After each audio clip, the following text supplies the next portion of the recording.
আবারও উত্তাল হয়ে উঠেছে রাজধানীর শাহবাগের ইনকিলাব মঞ্চ।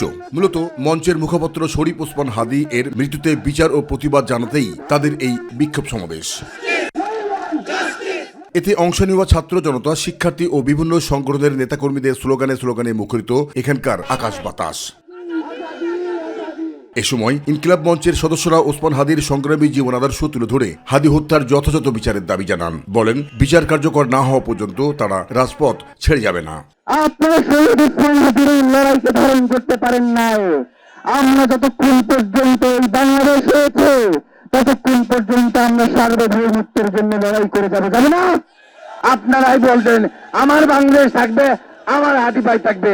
আপনারা সবাই শপথ নেন, কোন ক্রমে এখান থেকে এক চুল লড়া যাবে না। আন্দোলনকারীরা হাদী হত্যার বিচার এবং খুনিদের শাস্তির দাবিতে সোচ্চার থেকে ভারতীয় আগ্রাসন থেকে বাংলাদেশকে মুক্ত করার দাবি জানান। আমাদের প্রত্যাশা একটাই, শহীদ শরীফ ওসমান হাদীর কুশীলবদের গ্রেফতার করে দৃষ্টান্তমূলক শাস্তি। হাদী আমাদের চেগোয়েরা, তার চেতনা থাকবে, ধারণ করব। ভারতের আধিপত্য মুক্ত বাংলাদেশ গড়তে হলে এইখানেই থাকতে হবে। হাদী হত্যার সাথে যারা জড়িত সকলকে অবিলম্বে আইনের আওতায় আনতে হবে। দ্রুততম সময়ের মধ্যে ওসমান হাদী ভাইয়ের হত্যার বিচারের দাবি জানাচ্ছি। এই জন্য আমরা আজকে রাজপথে।